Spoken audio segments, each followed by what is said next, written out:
ఆకాశవాణి ప్రాంతీయ వార్తలు చదువుతున్నది పోపూరి మురళీకృష్ణ ప్రసాద్. ముఖ్యాంశాలు. ప్రపంచవ్యాప్తంగా యోగాకు ప్రాముఖ్యత పెరుగుతోందని ప్రధానమంత్రి నరేంద్ర మోదీ ఉద్ఘాటించారు. అంతర్జాతీయ యోగా దినోత్సవం సందర్భంగా దేశవ్యాప్తంగా యోగా కార్యక్రమాలు నిర్వహిస్తున్నారు. ఈ రోజు నుంచి ఆంధ్రప్రదేశ్ శాసనసభ సమావేశాలు ప్రారంభం కానున్నాయి. తెలంగాణ మంత్రివర్గం ఈరోజు సాయంకాలం సమావేశం కానుంది. ఆంధ్రప్రదేశ్లో నెల రోజుల్లో మహిళలకు ఆర్టీసీ బస్సుల్లో ఉచిత ప్రయాణం కల్పిస్తామని రాష్ట్ర రవాణా శాఖ మంత్రి రాంప్రసాద్ రెడ్డి పేర్కొన్నారు. వార్తల వివరాలు. యోగా మన కోసం, సమాజం కోసం. Yoga for self and society ఇతివృత్తంతో 10వ అంతర్జాతీయ యోగా దినోత్సవం ఈరోజు ప్రపంచవ్యాప్తంగా ఘనంగా జరుగుతోంది. 2014 సెప్టెంబర్ 7వ తేదీన ఐక్యరాజ్య సమితి సర్వప్రతినిధి సభలో ప్రధానమంత్రి నరేంద్ర మోదీ ప్రసంగిస్తూ భారతీయ ప్రాచీనమైన, అమూల్యమైన, విశిష్టమైన యోగా ప్రక్రియ గురించి తెలియజేశారు. యోగా ప్రక్రియ అంతర్జాతీయ స్థాయిలో జరిగేలా తోడ్పాటు అందించాలని ప్రధానమంత్రి ఆ సమావేశంలో చేసిన ప్రతిపాదన ఫలితంగానే జూన్ 21వ తేదీన ఐక్యరాజ్య సమితి అంతర్జాతీయ యోగా దినోత్సవంగా అధికారికంగా ప్రకటించడం విశేషం. కేంద్ర ఆయుష్ మంత్రిత్వ శాఖ పిలుపు మేరకు యోగా దినోత్సవాన్ని ఈరోజు దేశవ్యాప్తంగా అన్ని నగరాలు, పట్టణాలు, గ్రామీణ ప్రాంతాల్లో ఘనంగా నిర్వహిస్తున్నారు. కాగా అంతర్జాతీయ యోగా దినోత్సవం సందర్భంగా ఆకాశవాణి విజయవాడ ప్రాంతీయ వార్తా విభాగం రూపొందించిన ప్రత్యేక కార్యక్రమాన్ని ఈరోజు ఉదయం 10 గంటలకు ప్రసారం చేస్తోంది. జమ్మూ కాశ్మీర్లోని శ్రీనగర్లో జరుగుతున్న అంతర్జాతీయ యోగా దినోత్సవంలో ప్రధానమంత్రి నరేంద్ర మోదీ పాల్గొన్నారు. ఈ సందర్భంగా ఆయన మాట్లాడుతూ నేడు ప్రపంచవ్యాప్తంగా యోగాను అభ్యసిస్తున్నారని తెలిపారు. మానసిక ఉల్లాసానికి, ప్రశాంతతకు యోగా ఎంతగానో దోహదం చేస్తుందని నరేంద్ర మోదీ పేర్కొంటూ आज पूरी दुनिया में योग करने वालों की संख्या निरंतर बढ़ रही है. योग के प्रति आकर्षण भी बढ़ रहा है. योग की उपयोगिता के संबंध में भी जन सामान्य कन्विंस हो रहा है. मैं विश्व में हर जगह जितने भी ग्लोबल लीडर से मिलता हूं, जहां भी जाता हूं, शायद ही कोई एक आध मिल जाएगा जो मेरे से योग की बात न की. दुनिया के सभी वरिष्ठ नेता जब भी मौका मिलता है मेरे से योग की चर्चा जरूर करते हैं और बड़ी जिज्ञासा से सवाल पूछते हैं. दुनिया के कितने ही देशों में योग डेली लाइफ का हिस्सा बन रहा है.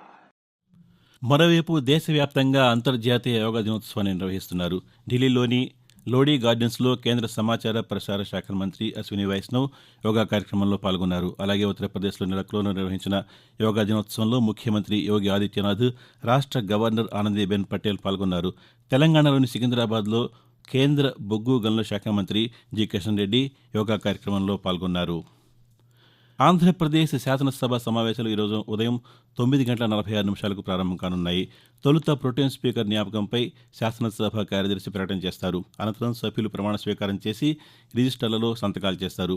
ప్రొటెం శాసనసభాపతి గోరంట్ల బుచ్చయ్య చౌదరి సభ్యులందరితో ప్రమాణ స్వీకారం చేయించనున్నారు.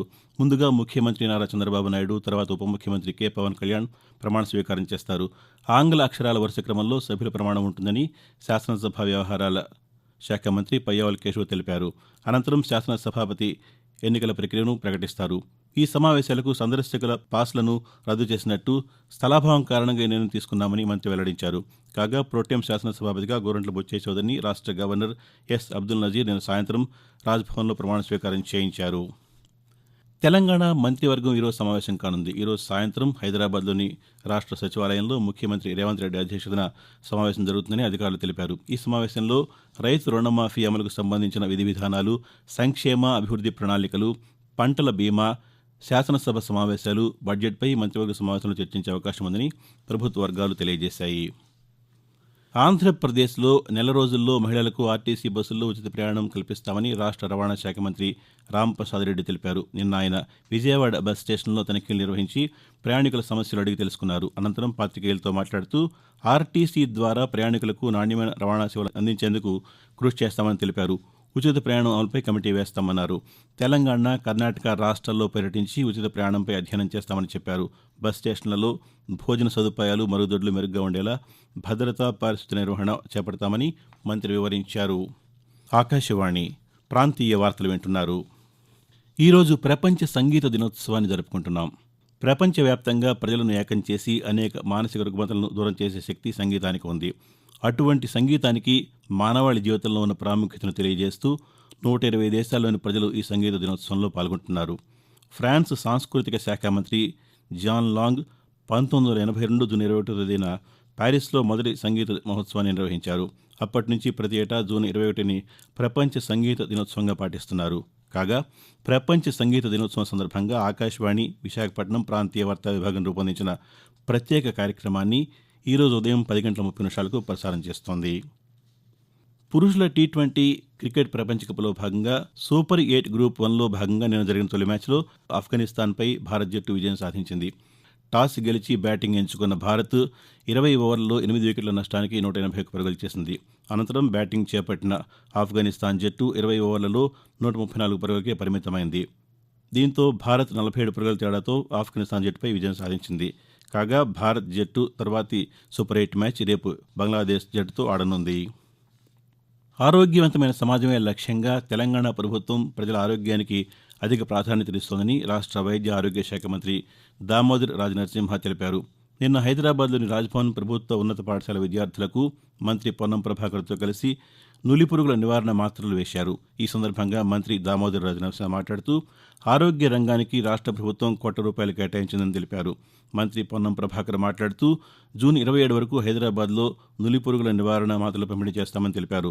1 నుంచి 19 ఏళ్ల వయసు పిల్లలకు తల్లిదండ్రులు తప్పకుండా ఈ మాత్రలు ఇప్పించాలని మంత్రి సూచించారు. ఆంధ్రప్రదేశ్ మంత్రులుగా నిన్న పలువురు మంత్రులు అధికారికంగా బాధ్యతలు స్వీకరించారు.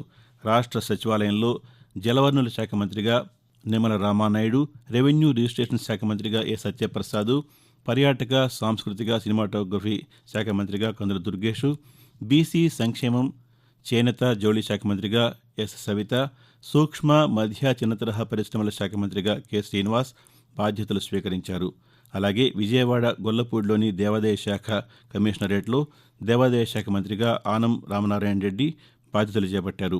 ఆయా శాఖల్లో కీలక అంశాలకు సంబంధించిన దస్త్రాలపై మంత్రులు తొలి సంతకాలు చేశారు. తెలంగాణలో త్వరలో జాబ్ క్యాలెండర్ ప్రకటిస్తామని రాష్ట్ర వాణిజ్య శాఖ మంత్రి డి శ్రీధర్బాబు వెల్లడించారు. నిన్న హైదరాబాద్లో గ్రూప్ 2, గ్రూప్ 3 ఖాళీలను భర్తీ చేయాలని చేపట్టిన విద్యార్థుల ధర్నాపై మంత్రి స్పందిస్తూ త్వరలో గ్రూప్ 2, గ్రూప్ 3 పరీక్షలు ప్రకటిస్తామన్నారు. ఉద్యోగాల ఖాళీలను గుర్తించి త్వరలో నోటిఫికేషన్ ఇస్తామని చెప్పారు. ఉద్యోగాల భర్తీ విషయంలో న్యాయపరమైన ఇబ్బందులు రాకుండా ఉండేందుకు నిపుణులతో చర్చిస్తామని మంత్రి వివరించారు. తెలంగాణలోని భద్రాచలం శ్రీ సీతారామచంద్రస్వామి ఆలయంలో జూలై 2 నుంచి ప్రత్యేక విరామ దర్శనాలు అమలు చేస్తున్నట్టు ఆలయ అధికారులు తెలిపారు. ప్రతిరోజు ఉదయం 9 గంటల నుంచి 9:30 వరకు, తిరిగి రాత్రి 7 గంటల నుంచి 7:30 వరకు విరామ దర్శనాలు ఉంటాయని పేర్కొన్నారు. భక్తులు ₹200 చెల్లించి ప్రత్యేక విరామ దర్శనం చేసుకోవచ్చని వివరించారు. ఆలయ కౌంటర్లు, దేవస్థానం వెబ్సైట్లో బ్రేక్ దర్శన టికెట్లు విక్రయించేలా ఏర్పాట్లు చేస్తున్నట్టు అధికారులు పేర్కొన్నారు.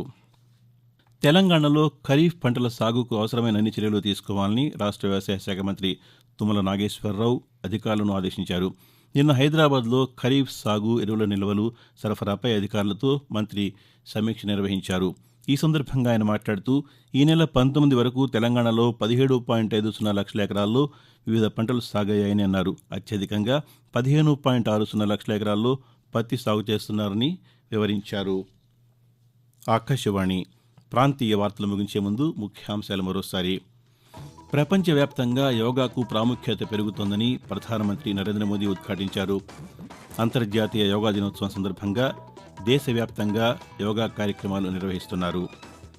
ఈ రోజు నుంచి ఆంధ్రప్రదేశ్ శాసనసభ సమావేశాలు ప్రారంభం కానున్నాయి. తెలంగాణ మంత్రివర్గం ఈరోజు సాయంకాలం సమావేశం కానుంది. ఆంధ్రప్రదేశ్లో నెల రోజుల్లో మహిళలకు ఆర్టీసీ బస్సుల్లో ఉచిత ప్రయాణం కల్పిస్తామని రాష్ట్ర రవాణా శాఖ మంత్రి రాంప్రసాద్ రెడ్డి పేర్కొన్నారు. ఆకాశవాణి ప్రాంతీయ వార్తలు ఇంతటితో సమాప్తం.